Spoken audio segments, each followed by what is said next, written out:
started by my father and his elder brother, Krishna Nagvekar and Pandurang Nagvekar. And this place started in 1969.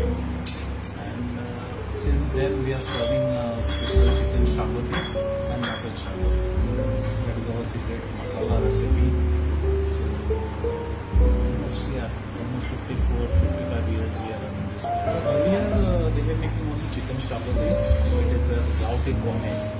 So now recently they are not available.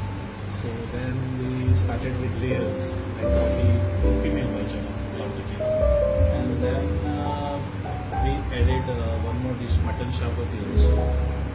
Sometimes we make chicken chili also to one step. It was my grandmother and elder uncle in my father's side.